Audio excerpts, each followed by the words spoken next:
Bismillahirrahmanirrahim. Assalamualaikum warahmatullahi wabarakatuh. Semangat pagi teman-teman semua. Alhamdulillah kita bisa belajar kembali.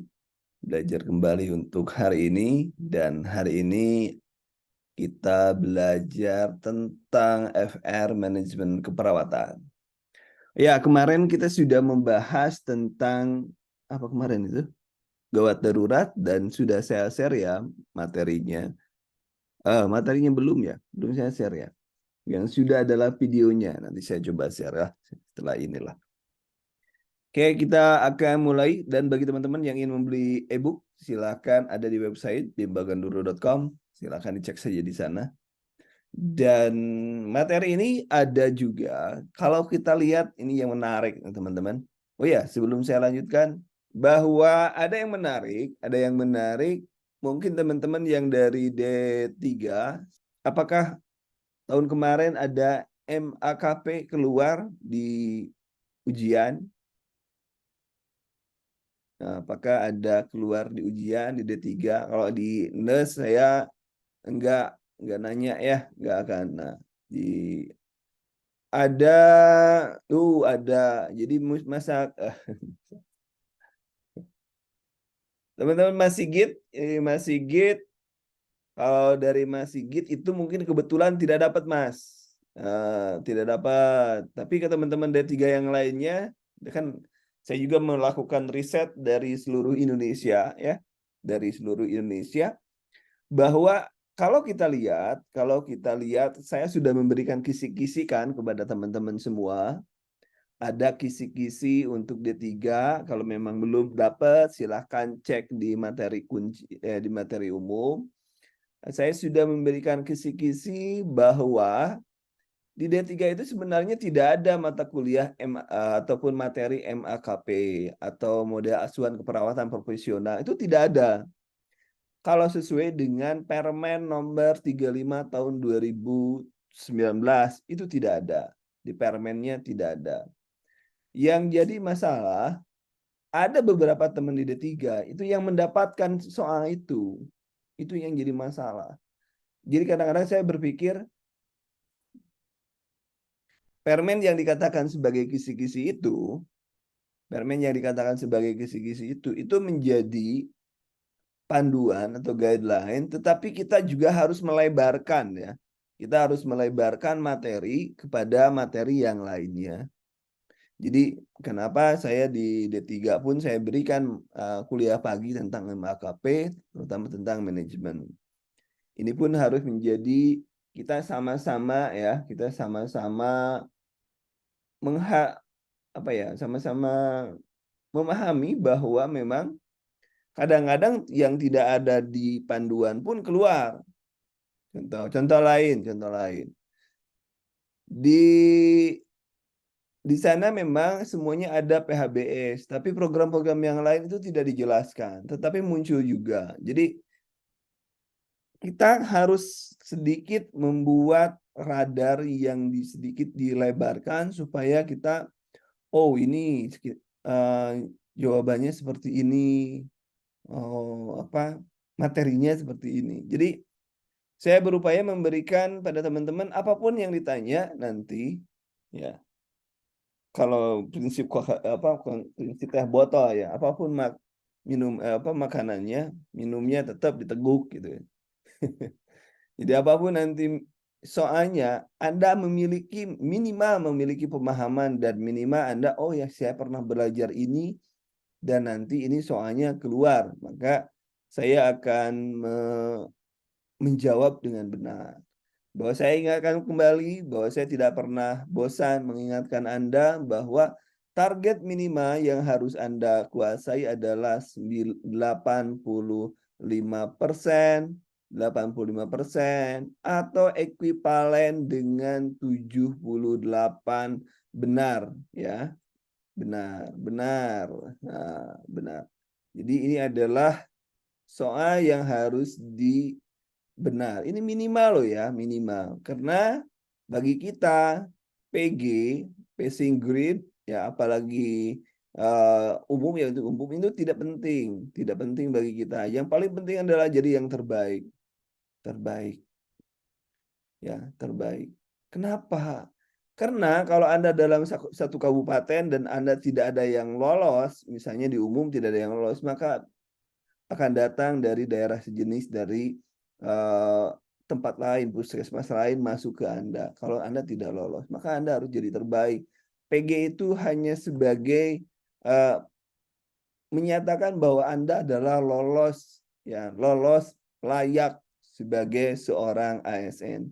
Jadi PG bukan tujuan, yang tujuannya adalah yang terbaik.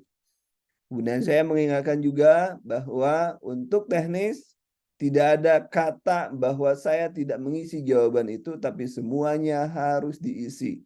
Bodoh amat, saya tidak mau tahu apakah itu berdasarkan pengetahuan yang Anda miliki atau berdasarkan tembakan. Ya, nembak, Anda nembak aja. Saya nggak peduli. Kenapa? Karena kalau kita lihat dari struktur penilaian, yang pertama tidak ada penilaian negatif kalau salah, dan kalau salah hanya 0, tidak menjawab juga 0, ya. Tetapi kalau benar udah 5. Dengan kata lain, kita bisa saja salah, tapi kalau kita menjawab membiarkan kosong, itu artinya kita membiarkan salah, makanya kita nembak. Terus yang selanjutnya, jangan lupa Anda harus kuat instingnya. Ya, insting. Ya, insting itu gini.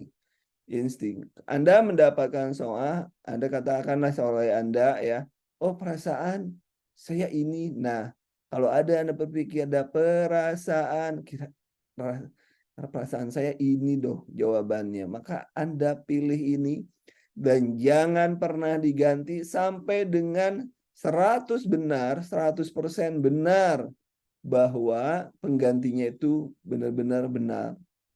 Itu ya. Itu seperti itu. Jadi jangan sampai diganti kalau memang Anda belum yakin bahwa penggantinya itu adalah 100% benar. Jangan sampai kayak kemarin. Dia, aduh nyesal saya, padahal tadi sudah seperti itu.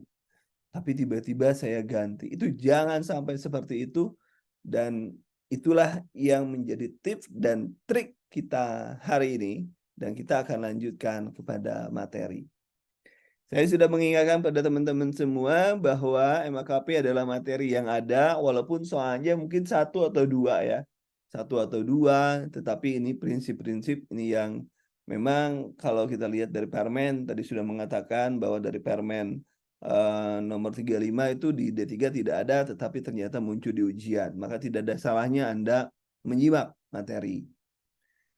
MAKP adalah sebuah sistem atau struktur proses dari nilai profesional yang memungkinkan perawat profesional mengatur asuhan tersebut.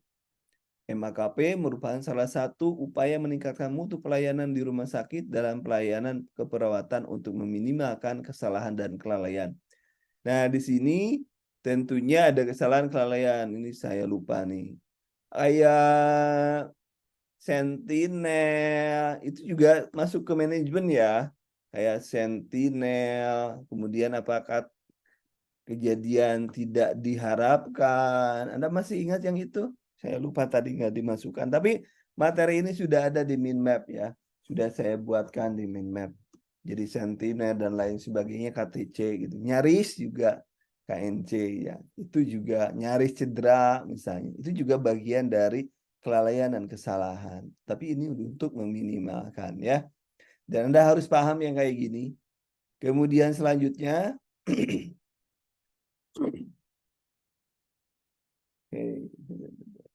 ya, insiden keselamatan benar.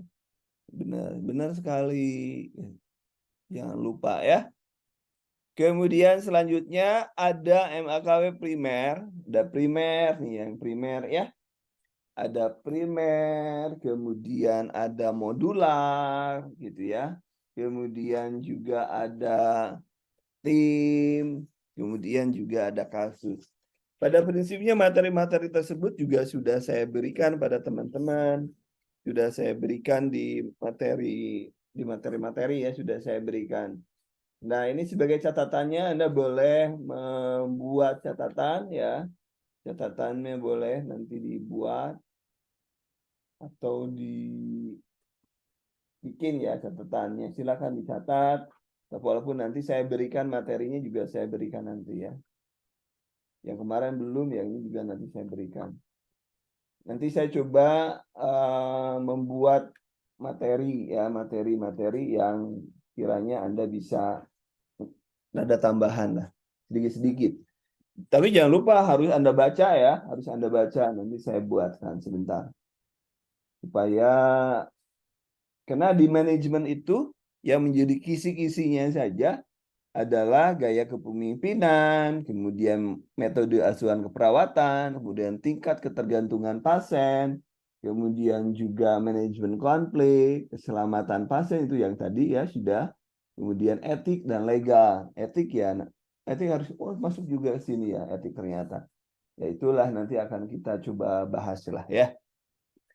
Kemudian silakan ini dipahami. Lumayan banyak soal ini tahun lalu. Oh ya udah, ya sip. Nanti ini ada penjelasannya yang lebih detail. Saya belum memberikan penjelasan. Tapi kalau ya nanti saya dianggap jualan lagi. Tapi kalau yang saya tulis di sana di e-book itu sudah saya. Kalau di buku pun bagi yang teman-teman yang sudah beli buku di sana sudah ada kok. Ya, sudah saya jelaskan lebih jelas dari itu. Karena nggak mungkin saya nggak menjelaskan sedikit-sedikit ya. Ada juga teman-teman jangan lupa juga ada model asuhan itu juga ada yang namanya sistem penugasan. Sistem penugasan, jenis sistem penugasan itu ada perawatan tim, di sini ada. Kemudian primer, kemudian modular, kemudian juga ada yang lainnya juga apa ya yang lainnya.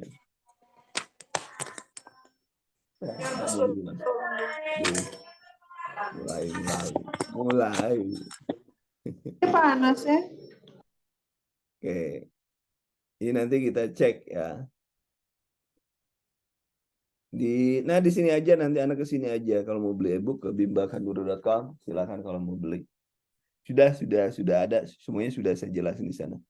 Kemudian MAK primer penjelasannya ada dari keempat MAK yang MAKP primer itu paling banyak digunakan dan diterapkan di rumah sakit Indonesia karena yang primer itu dianggap sebagai model yang paling efektif dalam berangsur perawatan yang berkualitas dan komprehensif.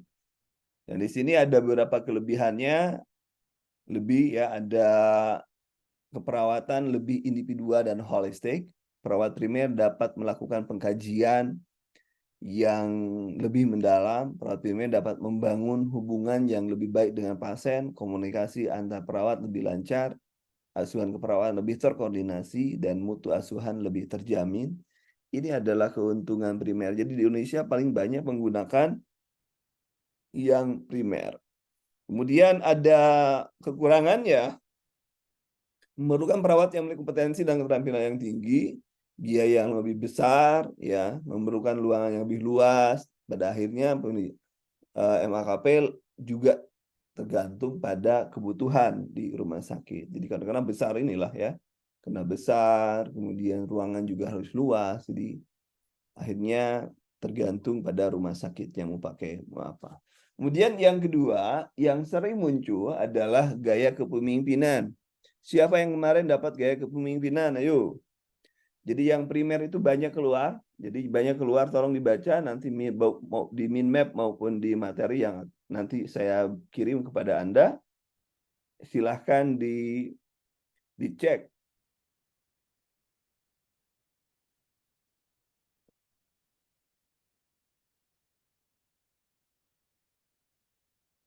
Ya, untuk kepemimpinan ada yang dapat apa kemarin kepemimpinan teman-teman?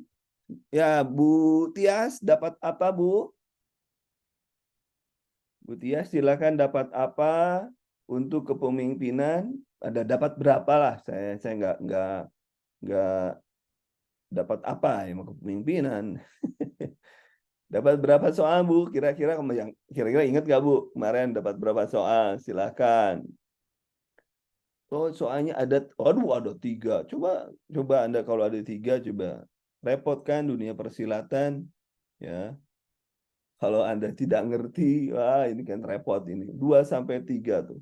Jadi tolong ini harus dipahami ya, benar-benar harus dipahami. Jadi kita gunakan kuliah pagi itu untuk refreshing mumpung otak masih jalan itu ya, masih jalan.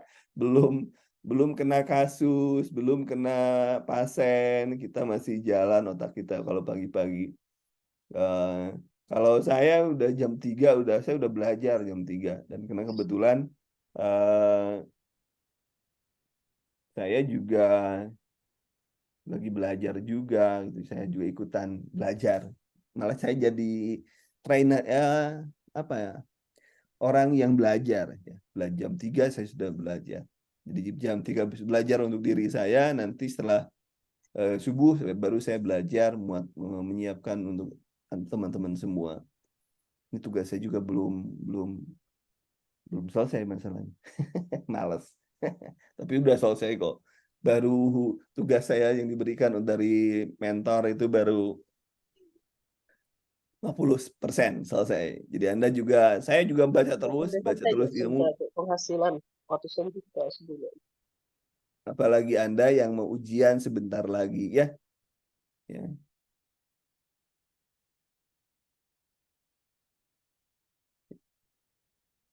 Oke, silakan. Tadi 2. Yang pertama kita gaya otokratis ya.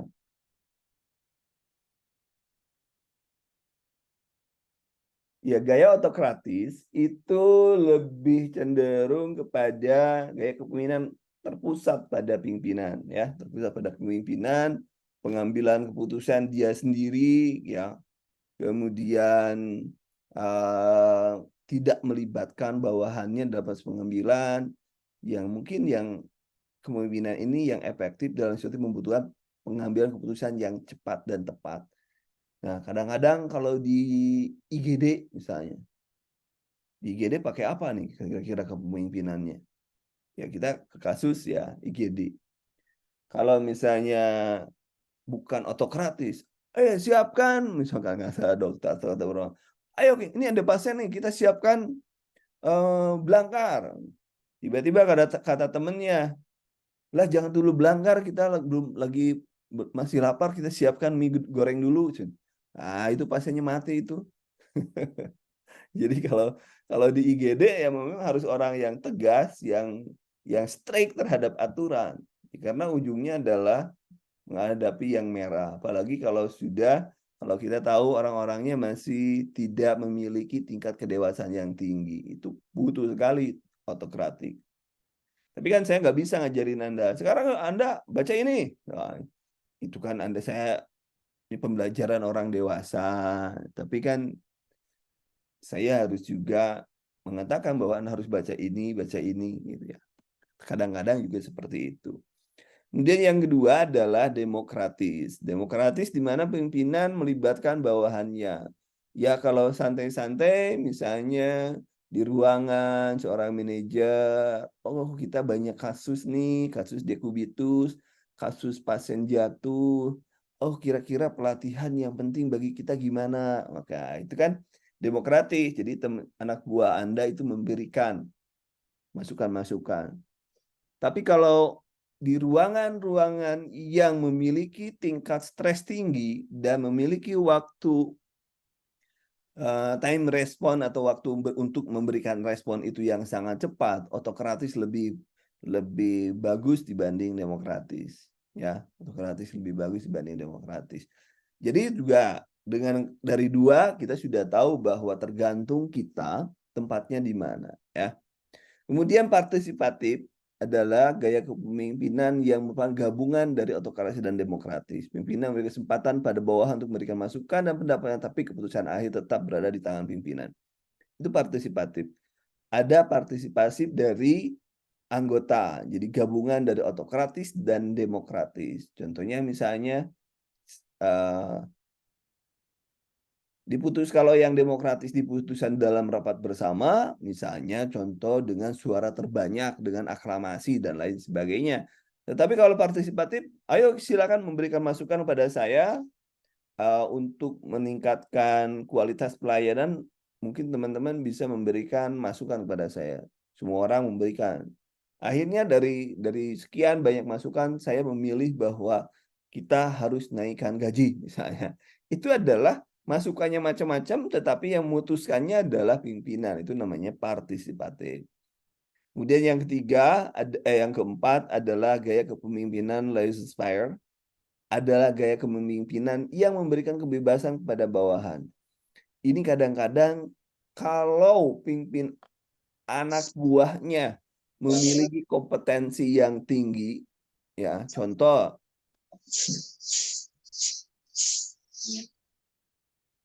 ya contoh misalnya orang-orang di ICU atau di IGD itu juga bisa pakai laissez-faire. Tidak usah kepala ruangan dia otokratik, tetapi pada saat tim, pada saat rusuh, pada saat semuanya panik, nah itu otokratis diperlukan.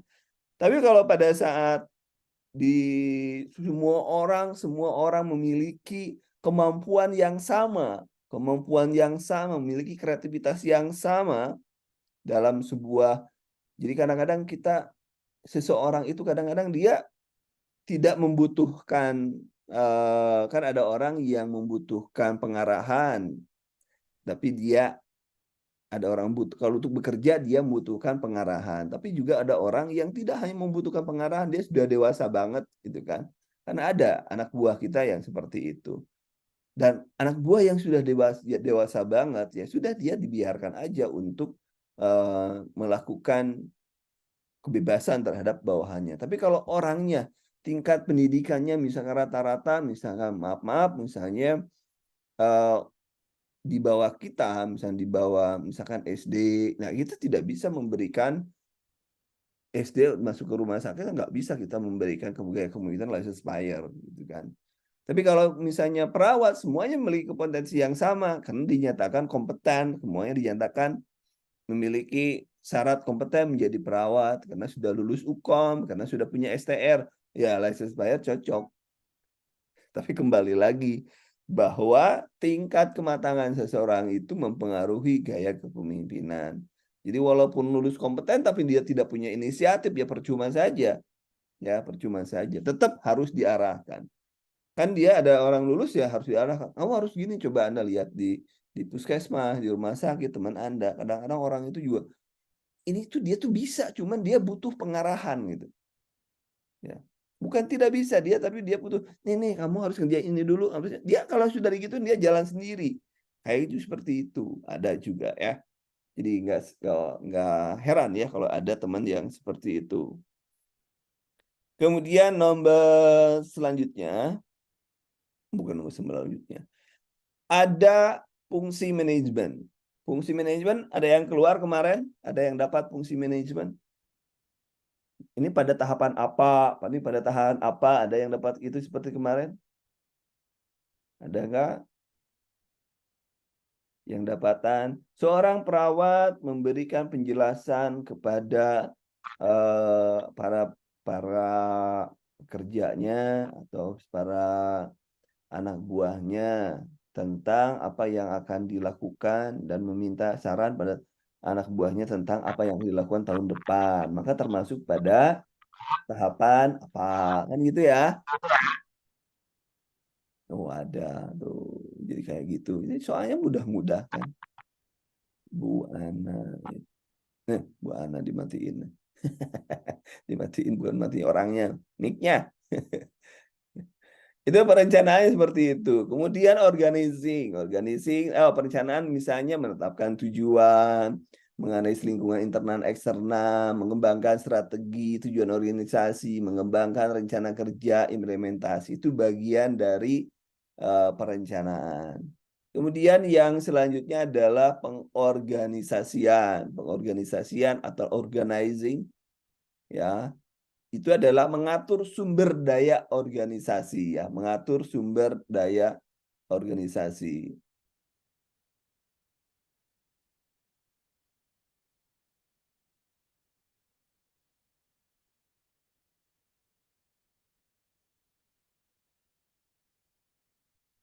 Nah, ini apa yang dimaksud dengan pengorganisasian? Mengidentifikasi tugas-tugas, termasuk di dalamnya adalah staffing. Staffing gitu ya. Staffing misalkan Anda jadi, oh Anda ini bagian bendahara, si A bagian sekretaris, si B bagian seksi konsumsi. Wah, ini paling aman di seksi konsumsi. Walaupun seksi pun jangan dipikir seksi konsumsi aman loh. Urusan perut salah sedikit aja orang bisa menggonggong. Menggonggong itu. Itu tidak ada yang aman itu. Seksi konsumsi. Wah, udah urusan perut itu bahaya lah gitu ya. Ya, tapi dan di sini juga ada delegasi. Ingat di sini konsepnya teman-teman, di delegasi yang didelegasikan adalah otoritas. Ya. Jadi delegasi itu authority. Otoritas adalah kewenangan yaitu didelegasikan, bukan responsibility. Responsibility itu tanggung jawab. Kalau tanggung jawab itu tetap ada di Anda sebagai manajer, bukan pada anak buah. Anak buah itu Anda silakan memberikan asuhan keperawatan. Tetapi kalau mutu secara keseluruhan itu menjadi tanggung jawab Anda. Ya. Jadi kalau ada jenderal yang tidak bertanggung jawab, kalau ada anggotanya yang salah, itu bukan jenderal yang bagus. Gitu ya. Jadi kalau ada pemimpin, kalau dia ada berhasil, wah berhasil itu saya berhasil membangun ini, pada anak buahnya itu yang diinjak-injak misalnya. Tapi kalau ada kesalahan, wah itu itu tuh yang salah, bukan saya. Saya sudah memberikan pengarahan, itu pemimpin yang gagal itu. Ya. Kemudian juga mengatur sumber daya organisasi manusia, uang, dan lain-lain. Dan selanjutnya,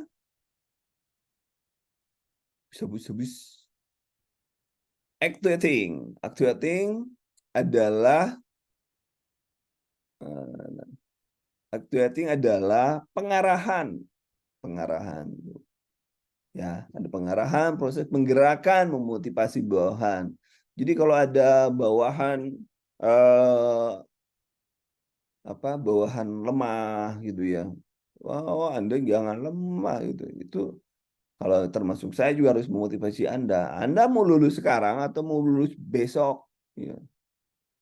Kalau lulus sekarang itu besok sudah ada kepastian hidup Anda dan keluarga Anda. Tahun depan, kalau Anda mau tahun depan, iya katakanlah 3 kali dalam setahun itu ada pemilihan. Tapi kan tidak mungkin dalam satu tempat 3 kali, gitu. Jarang sekali. Ya, ya. Semakin Anda belajar sekarang, maka semakin dekat untuk meraih posisi menjadi ASN. Tapi kalau Anda sekarang leha-leha dalam waktu sebulan ini leha-leha, ya Anda akan semakin jauh. Dan harapan orang tua, harapan keluarga Anda menjadi ASN itu akan semakin terbang tinggi jauhnya itu. Ya, jadi sekarang pilihan Anda mau belajar atau tidak. Nah, itu contoh acting. Tapi bukan contoh, Anda juga harus dengar. Bukan. Itu juga tugas saya juga memprovokasi gitu kan. Kalau saya kan lebih senang sebagai provokator. Provokator untuk kalian supaya mau baca, provokasi untuk kalian mau supaya jadi lebih baik lagi. Nah, tugas saya kan harus menyebarkan manfaat bagi orang-orang. Gitu kan. Oke, memimpin teman-teman. Ayo, siapa sekarang saya tanya nih di acting. Siapa yang sudah 60% dari daftar tilik diisi? Ting tung krik krik krik krik krik krik, sepi nih, sepi. Ada yang belum daftar tiliknya di print? Coba jujur awas dong. Ada krik krik krik krik, kalau sudah kayak gitu ada krik krik krik, sepi gitu. Sudah selesai, alhamdulillah, alhamdulillah. Udah di print. Oke, thank you, thank you. Sudah di print. Harus di print. Kemudian materi kunci dibaca ya, materi kunci dibaca. Terus e-book yang saya berikan di grup juga dibaca. Mind map juga dibaca. Yang saya inginkan Anda menguasai, materi dulu. Kalau soal itu, ya Allah, kalau Anda menguasai materi, soal apapun itu bisa. Anda menguasai materi, menguasai tip dan trik mengerjakan soal, materi kayak gimana pun insya Allah bisa. Paham ya teman-teman? Jadi dari mulai sekarang coba belajar Tidak ada alasan lagi, waduh saya kalau di rumah ada anak, kalau di lagi kerja, tolong apa yang ditekadkannya jangan seperti itu, bahwa Anda harus belajar, Anda harus menyisihkan waktu Anda kapanpun, kan tidak selamanya kerja. Anda harus curi-curi waktu untuk belajar. Maka buat catatan kecil atau catatan apapun yang itu membuat Anda nyaman dalam belajar. Kemudian controlling, controlling.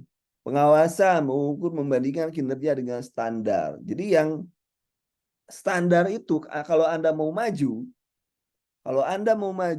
itu harus naikin standar. Coba kalau Anda naik motor, standarnya masih di bawah. Maju nggak motornya? Bukan maju, nyuksruk. Orang Sunda nyuksruk. Nyungsep itu kan. Bukan maju. Kalau kita menurunkan standar, itu bukan maju, tapi nyungsep. Ya, coba. Jadi kalau dimanapun kalau yang naikin standar itu,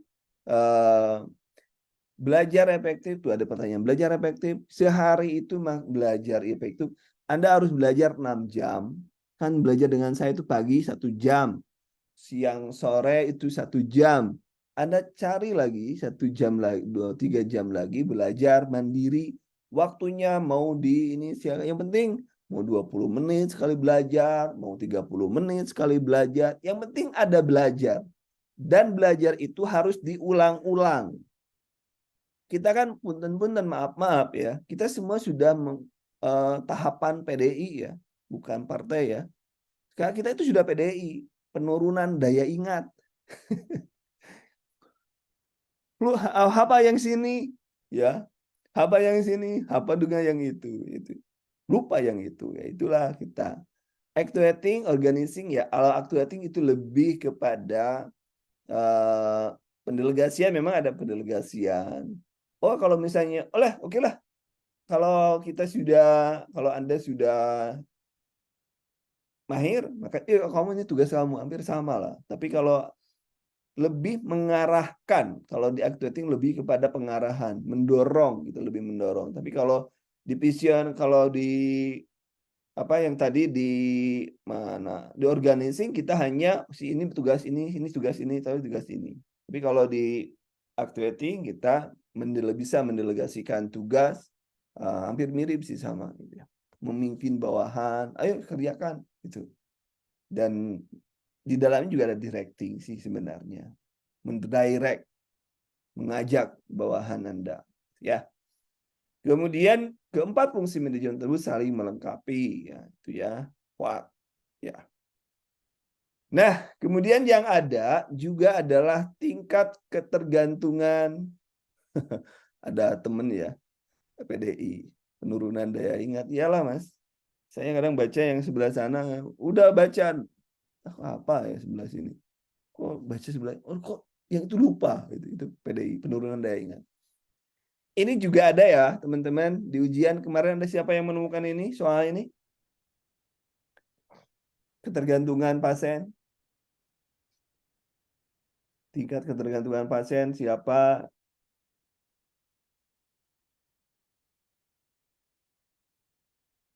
Ya. Kalau misalnya ada usaha pilihan actuating, lebih cenderung kalau directing itu lebih cenderung, sampai ada ahli yang mengatakan sama ya, sama. Actuating hampir sama dengan directing. Ada ahli sama mengatakan sama. Tapi kalau saya cek dulu ya, nanti kalau itu kan post the cop gitu ya, kalau yang directing itu di fungsi manajemen itu. Jadi kalau nanti saya coba cek ulang ya, pada prinsipnya hampir sama. Bentar, stopping, actuating, stop, menerapkan fungsi penggerakan sama, karena di actuating itu juga ada penerapan fungsi penggerakan. Penggerakan itu directing juga sama. Orang yang menggerakkan orang lain namanya direktur. Yang sama ternyata sama ya. Ya betul ya sama. Kalau commanding juga sama. Berfokus pada penerapan kepemimpinan yang efektif ya. Itu ya. Saya juga sambil baca buku. Ada 3 buku ini yang saya sudah lagi dibuka. Sama saya juga baca. Jangan sampai bukunya juga banyak tuh yang saya buka di meja saya nggak ada buku nih. Nah, itulah kita harus belajar terus. Oke lah, kita lanjutkan. Yang dapat soal ketergantungan pasien ada yang dapat teman-teman? Soal yang kayak gini dapat nggak? Ada yang dapat? Ada lagi. Masya Allah, ada lagi. Jadi dapat ya. Misalnya pasiennya mampu secara mandiri, ya, hanya dia membutuhkan 30 atau 1 jam, maka termasuk minimal care gitu ya. Kalau gitu saja kan pasien mau mobilisasi dengan bantuan perawat, tapi tidak lebih dari misalnya 4 jam, itu adalah partial care. Kalau misalnya pasiennya total care, itu misalnya di ICU dan lain sebagainya. Ya, seperti itu ya.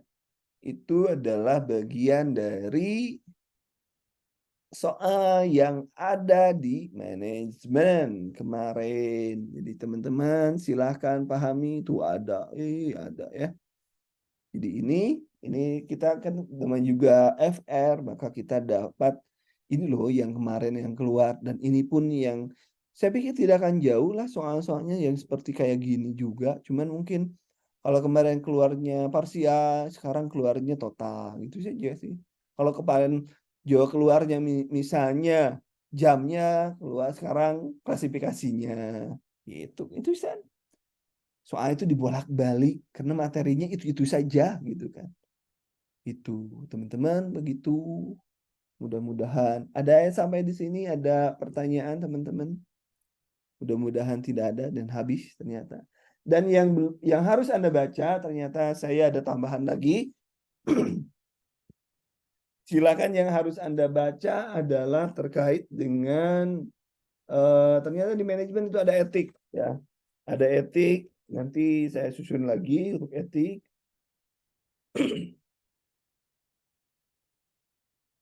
Kemudian juga kayak kepemimpinan juga tadi sudah. Ada juga kepemimpinan harismatik, paternalistik, ya, laissez-faire, ada demokratik juga ada, macam-macam lah nanti. Kemudian model sistem penugasan tadi juga ada, sudah. Kemudian modalitas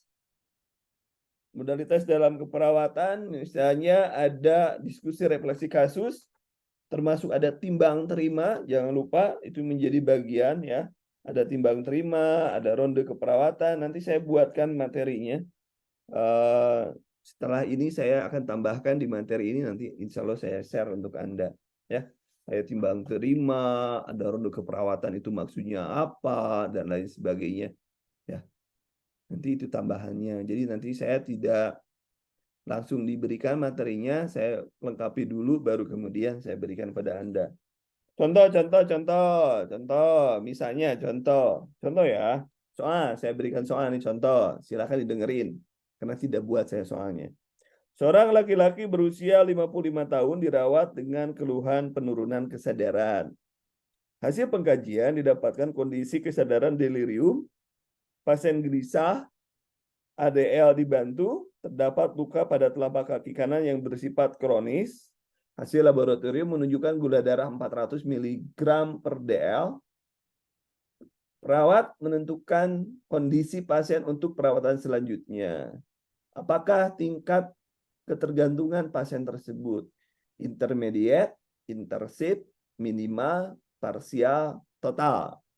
Nah, gitu kan jawaban. Soalnya seperti itu ya. Wah, itu udah pinter. Soalnya seperti itu ya, teman-teman, soalnya.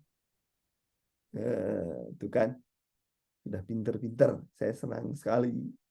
Ya. Soalnya seperti itu kan, teman-teman ya. Mungkin ada yang bisa bantu. Seperti itukah soalnya?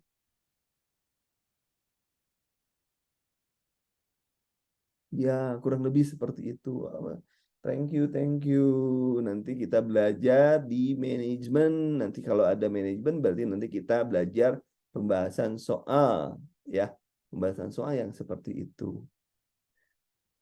Oke, berarti kita sudah punya benang merahnya bahwa soalnya tidak jauh. ya. Dan gampang kalau begitu ya. Gampang kalau begitu. Kita sudah tahu teorinya berarti kita mudah. Nah, ada yang konflik, ada bersaing, ada kolaborasi, menghindari, mengakomodasi, kompromi, ada pemecahan konflik, ada win-lose solution, ada lose-lose solution, ada win-win solution. Etika juga sudah. Kalau etika, oke deh. Nanti kita tambahan ya. Nanti kita berikan tambahan. Terima kasih Mas Eko atas doanya. Amin ya robbal alamin. Saya terima kasih doa-doa teman-teman semua. Alhamdulillah ya. Ya kalau dibuatkan manajemen itu kita nanti di manajemen kapan ya waktunya? Di grup Anda kapan manajemen? Nanti dibuatkan. Saya buatkan ya nanti. Nanti pun kita akan ada pembahasan tryout, mungkin nanti kita masuk ke bulan November, mungkin nanti lebih banyak kita bahas kasus-kasus di kuliah pagi, kita bahas kasus. Selain kemarin ada PR saya kemarin kan membedakan punggung aja kita bingung gitu kan. Kemarin kita sampai bingung ya. Punggung itu yang di bagian belakang 18 itu sudah saya baca bolak-balik bukunya sampai ya kalau bisa bahas malam. Ya kalau malam kan ada jadwal kuliah ya, ada jadwal saya berikan materi. Kalau siang mungkin nanti hari Jumat ya. Kalau Jumat saya bisa malam, mungkin Jumatnya malam. Kalau Jumat nggak pagi bisa. Jadi Jumat malam Sabtu ya. Hari Jumat malam Sabtu bisa malam. Jadi jam 7 sampai jam 9 misalnya bahas itu ya. Tapi siangnya paginya libur, misalnya libur. Paginya libur tapi malam pakai. Itu juga bisa kita gunakan ya. Kita bisa selama kita masih sehat, selama kita memiliki keinginan besar untuk belajar, keinginan besar untuk menjadi lebih baik, insya Allah selama saya mampu, insya Allah saya bantu ya teman-teman. Doain aja semuanya mudah, semoga dimudahkan oleh Allah Subhanahu Wa Taala, Tuhan yang Maha Esa ya, supaya apa yang kita inginkan, apa yang ingin kita capai dipermudah dan dapat dengan mudah diraih. Ya, jangan lupa belajar terus, dibolak-balik belajar, jangan patah semangat, jangan karena saya yakini bahwa di dunia ini tidak ada orang yang bodoh. Di dunia ini tidak ada orang yang bodoh, tetapi banyak sekali orang yang malas. Kita tidak tahu itu bukan karena kita bodoh, tapi karena kita malas baca. Itu saja yang jadi masalah. Selamat pagi, selamat beraktivitas. Terima kasih teman-teman. Gus, Atas, mohon maaf Gus, yuk, boleh. kalau bisa tambahin materi tentang metode asuhan keperawatan. Karena kemarin saya ingat pas lagi ujian memang ada keluar sebanyak 2 atau 3 soal. Terima kasih Gus. Siap, nanti saya buatkan materi yang lengkapnya ya. Nanti saya buatkan, nanti saya share ke Anda. Dan mungkin juga nanti di share di soal-soal saya buatkan soal-soal juga ya. Terima kasih Mas. Siapa? Barusan dari? Indra Gus Oh, siap, dari makasih Mas Indra. Dari mana Mas Indra? Aceh Gus. Oh, dari Aceh. Saya dulu ke Syah Kuala menjadi pengawas pusat uji kompetensi untuk NES. Nah, Iya. jalan-jalan ke sana. Iya. Kalau itu di provinsinya Gus. Oh, di provinsinya. Ya. Oke deh. Sukses ya Mas Indra. Nanti saya coba siapkan apa yang Mas Indra usulkan. Nanti saya siapkan termasuk dari mulai materi saya akan coba lengkapi dulu. Termasuk juga contoh soalnya ya. Nanti saya lengkapi. Terima kasih teman-teman. Sampai di sini dulu. Terima kasih. Assalamualaikum warahmatullahi wabarakatuh.